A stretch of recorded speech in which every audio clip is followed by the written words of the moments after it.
letting people play. Just so everyone knows, this is a living game. We still have a ways to go to finish off the game and completely polish it. So we might see some hiccups along the way. But we fully assume that. We're super proud to be here to show it off. We've been working a long time on this, and it's finally exciting to be able to show it and have people play it and send us feedback. So here we're gonna go. Carl is gonna show off his skills. His gazelle rustling skills. Yeah, his gazelle skills. And here we're gonna start with a camp. So these camps, these are military locations. He's gonna use Senu, right? That's right. Senu. Senu She's is a beauty. Yeah, she's a beauty. She's a great scout. So right now, Carl's using her to tag the enemies, but also tagging opportunities in the camp. Now, the question might be, why would someone infiltrate such a location outside of quests? So there is a quest that actually takes place here. In the demo, we've disabled the quest so that we can focus on the world and what happens with the world. Later on, there's going to be more streams with quests so that we can kind of spread the love, the content. But for now, we're just kind of cutting loose in the open world and going to see what is in store for us here at this camp.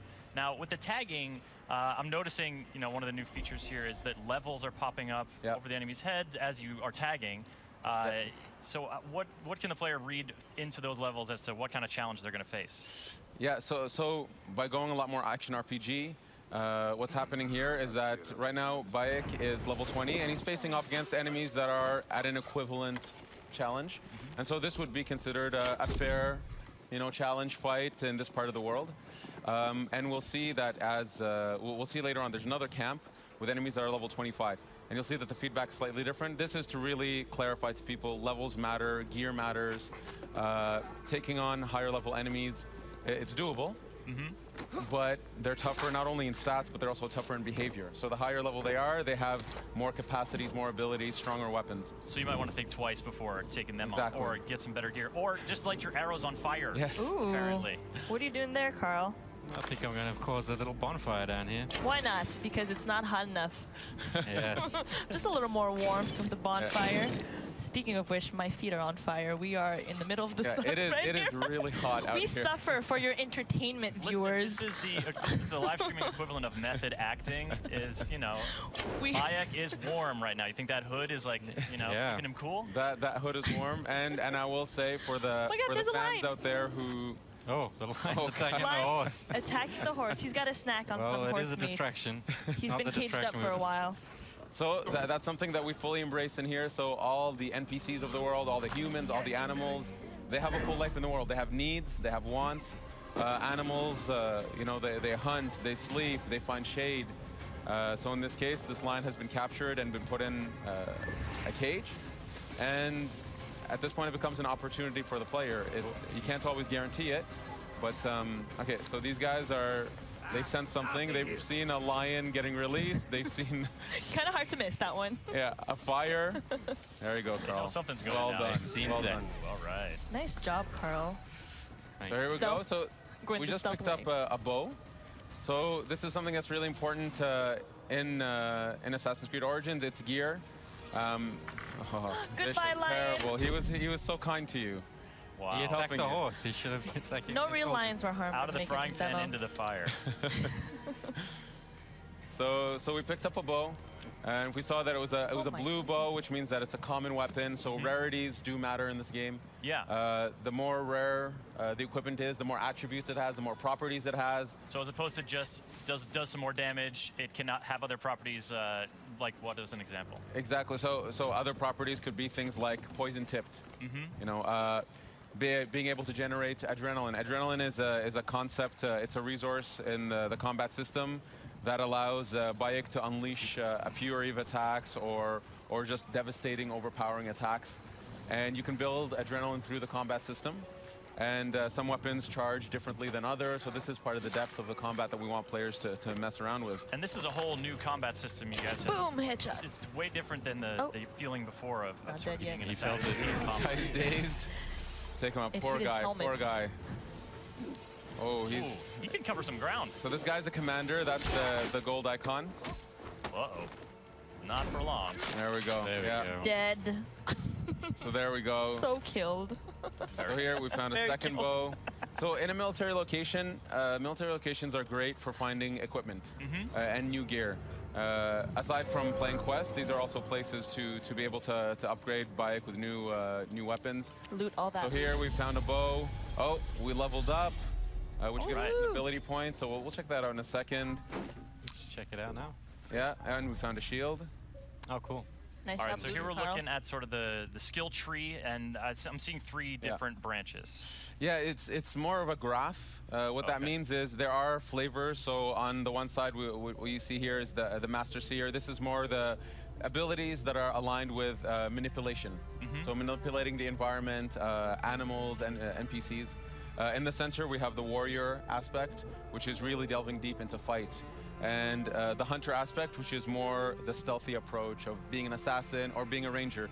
And the idea is players can dedicate themselves or go through the graph however they want. That's why it's a graph, because they can actually kind of spread themselves as they wish. They can really craft their own assassin. And you can even focus on one area. If you want to be the absolute ultimate warrior, Yeah. Ultimate warrior. Whoa. you can dedicate yourself. So the last ability on each graph, you can keep pumping points into it.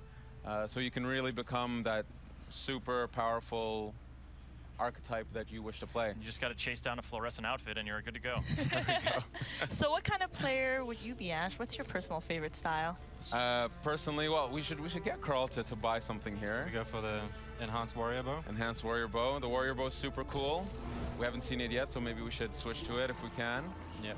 We did pick up a few new bows, right? Yeah, we should check out the new gear. Check out our gear. Definitely check out the new gear. So in terms of my style, I would say I'm somewhere between hunter and warrior. I can't choose one or the other. I sometimes prefer stealth, sometimes prefer just duking it out with the guys. That's my style, but that's one thing we wanted to cater to, is that we have a lot of fans who either play stealth or play pure combat. It depends and on we their wanted mood. to give them a control over that. Yeah.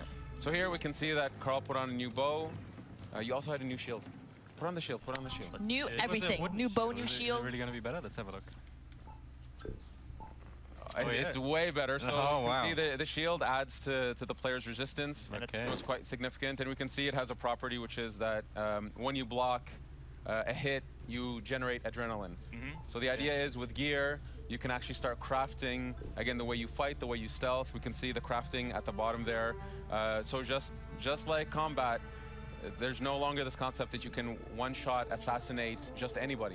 Enemies that are higher level, you'll do stealth damage. But if you want to one-shot them, be that true lethal assassin, you have to craft better hidden blades. You got to work hard at it. And now we're going for a little boat ride. Yeah. Yeah, trying to cool down in the sea, which I wish I could do right now, because I am on fire.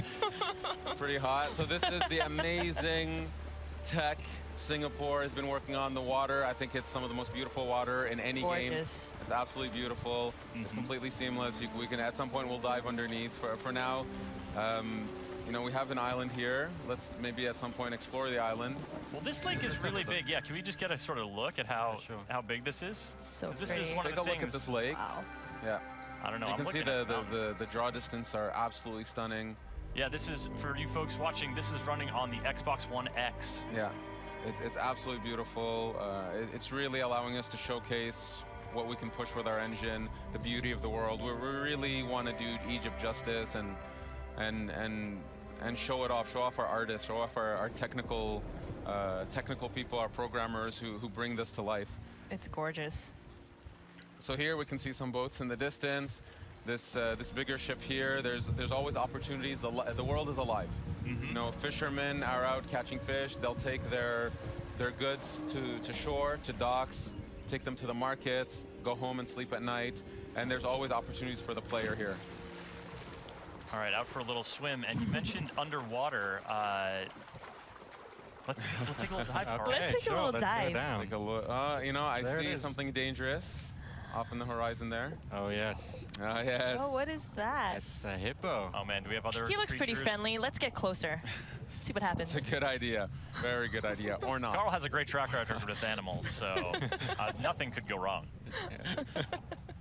But so You've heard about his stories from Singapore, I see. So here, so this is a underwater location. The reason there's loot here, the question might be, why is there loot here? Why the reason would there's there here is be? actually this island. It's where the Ptolemies, so the guard force, they use this island as a way to stop, to take a break, to actually refill on some of their stocks. Yeah, but like, And so here we can see there's actually a guard on the other side who's been killed by what? I don't know, but maybe the hippo. Not a think we might hippo. No, he's a good guy. I think we Hippo should is say a hi. nice dude. He's a nice dude. oh, I got a spear. That You could- got a spear. Use the spear. Switch to the spear. Okay, let's switch. Yeah, because that's the thing. We've seen sort of that that short curved sword in Yeah, the action. Kopesh, yeah. But there is a variety of weapons, and the sort of the reach of the longer weapons is going to affect how you are in combat. Exactly. So we have a ton of types of weapons. So 8